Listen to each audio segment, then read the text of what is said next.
Okay. Hello, Andrew, and welcome to the third edition of the Data 2020 Summit here in Stockholm. Thank you. Informatica is our co-host partner again, so I'm really pleased and glad that to host you and conduct this interview with you. So before we go on with further questions, can you tell us more about yourself and the company you're representing today? So my name is Andy Joss. I've worked for Informatica, who's one of the major partners here for the last 3 years. I'm head of solutions and data governance. I cover Europe, Middle East, Africa and Latin America. It's probably one of the most exciting sectors in the world of data, I think. And I think it's partly driven by so many organizations, and we see that a lot here, not just in Sweden, but in the Nordics in general, are recognizing the power and, most importantly, the value of data. And I think organizations are really trying to understand, well, how do we maximize the value of that data? Therefore, events like this, I think, are great ways for organizations to both network, but also get some insights into the things they can practically do. So that was exactly my second question. So we have gathered here today to discuss about ways of how can organizations prepare for a data-driven future, of course, with a focus on data management. So from your perspective, how can they actually speed up this process in becoming fully data-driven? I think there's probably a couple of key areas that in my area of expertise, will probably be working with my customers around. I think one of which is really around this concept of metadata, the data about the data.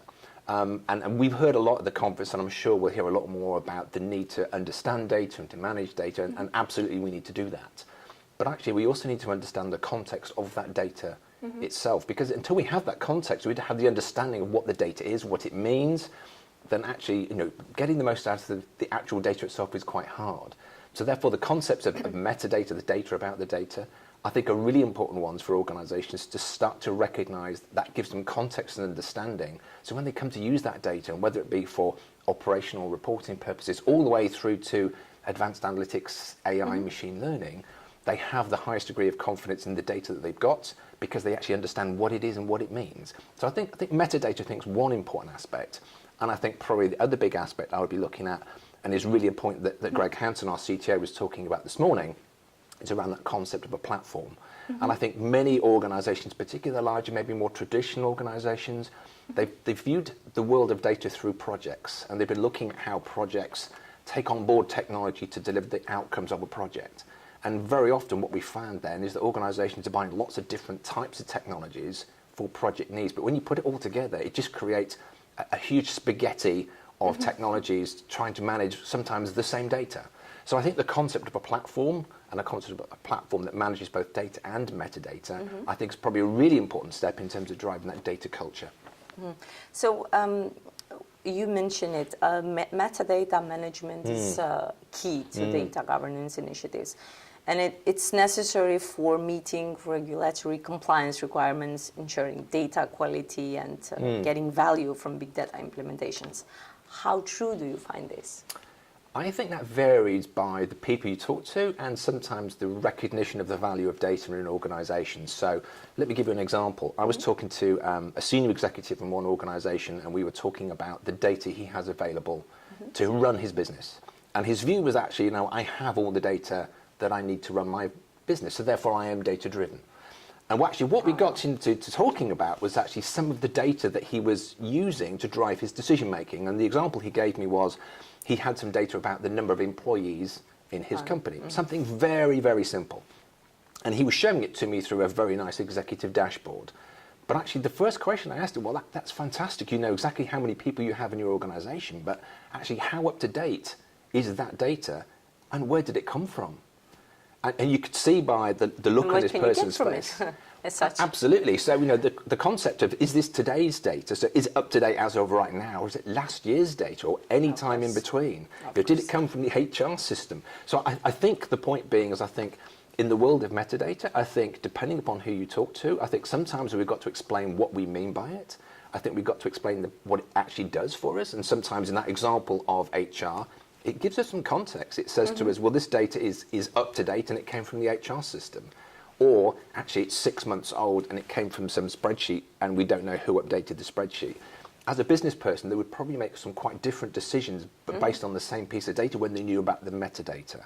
So therefore, this idea of joining data and metadata together, because in this huge amount of data that we have to manage now, we have all the associated metadata for that data that we also have to manage.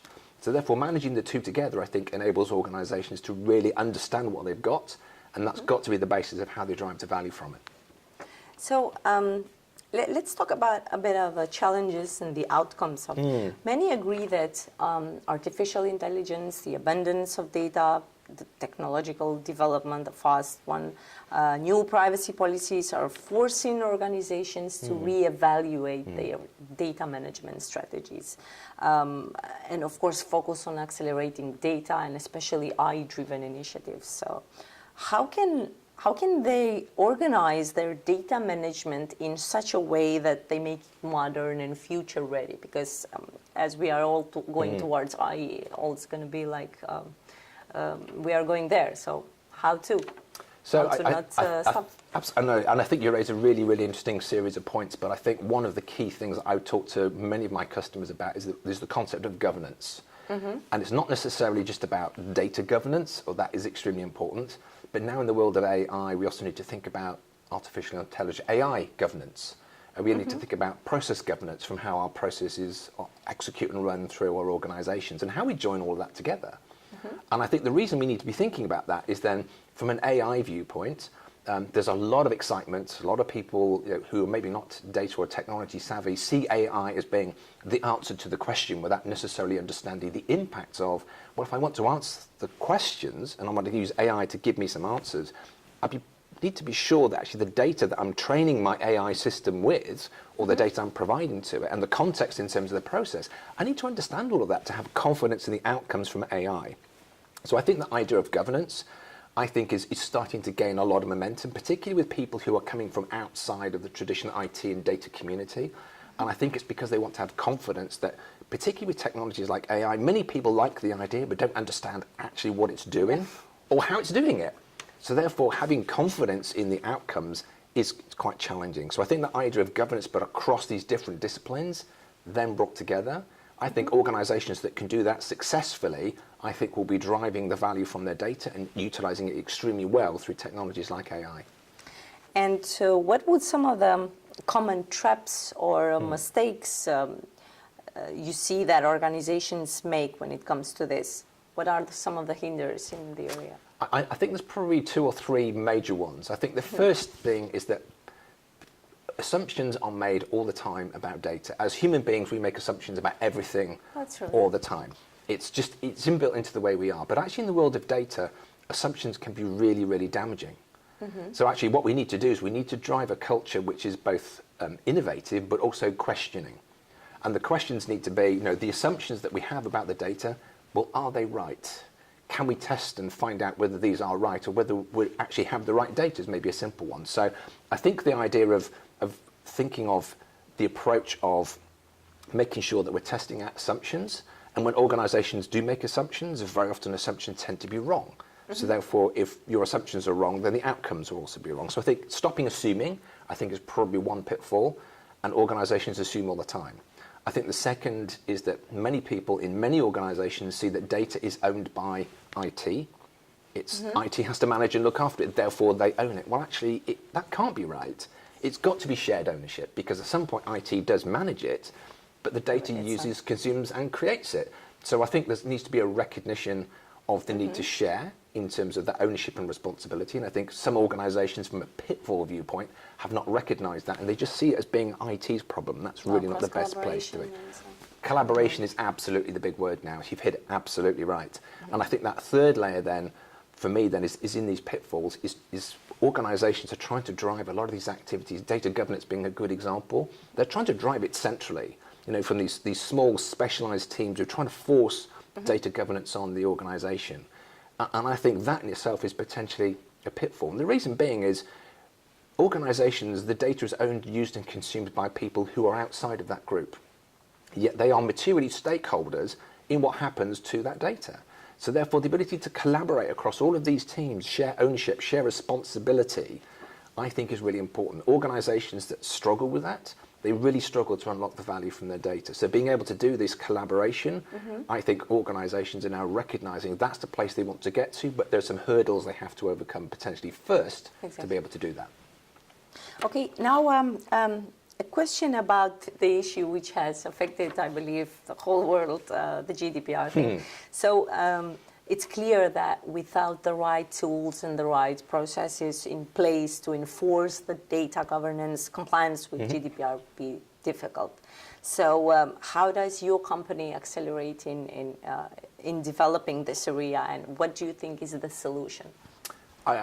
It's a very interesting question, and actually, the way I've looked at it is I don't think there is a solution. And the reason I say that is if you look at the regulation itself, it's what's called a principles-based regulation. So any organisation that thinks they have to comply with GDPR, they can interpret that in their own way to drive out what it is they need to do on their compliance journey.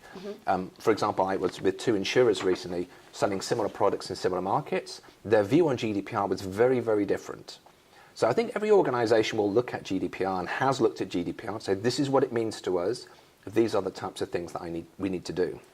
So for us, and I think we recognise that was probably going to be the case a long time ago, is we looked at GDPR to say, actually, technology is potentially part of the answer, but it's not the answer. So therefore, our technologies, we feel, are going to help organisations on specific journeys through GDPR. It may well be around subject rights, it may be around the mastering and management of consents, all the way through to aspects around maybe the regulation around the articles of processing, and et cetera, et cetera. The point being is you can apply technology in different places, but it's got to fit the needs of the organisation. So therefore, I don't think there is one solution, but I think having technologies that help build out capabilities that supports an organisation's GDPR journey is absolutely the right way to go. And that's very much the feedback that we get from our customers. They may view it very differently, from similar organisations, so they're responsive to the fact that organisations such as Informatica, we're there listening to what it is that they're trying to do and how they're trying to do it. And the technology is almost a secondary part. It's important, but actually it's about what they're trying to achieve with GDPR, which is the most important thing for them. One last question, Andrew. The future outlook. We always address this to our guests. Looking at data management from technology side, the solution part, and based on your expertise, what can we expect in the next year, let's say, the next 12 months? I think there's going to be some major changes. I think the world of GDPR, I think, is driving a lot more awareness around data, particularly now as we see the number of data breaches which are now being reported. It's becoming a lot more mainstream news. So I think the awareness of data and data privacy, I think, is going to increase, and people's rights associated with that. So I think that's one thing. I think the second thing being artificial intelligence is a fantastic capability for an organisation.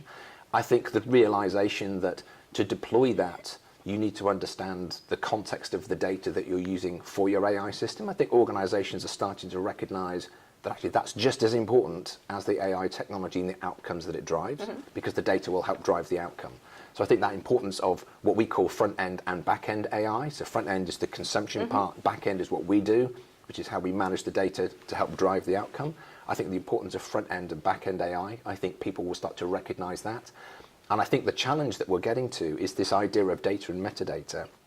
It's going to get people thinking about, well, in this new world where we've got lots of different types of data, you think about all the connected devices that we already have, generating huge amounts of data at incredibly high velocities. Sometimes it's very complex and difficult to understand data.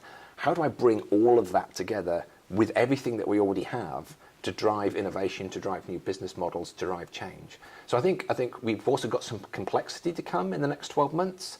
Even more.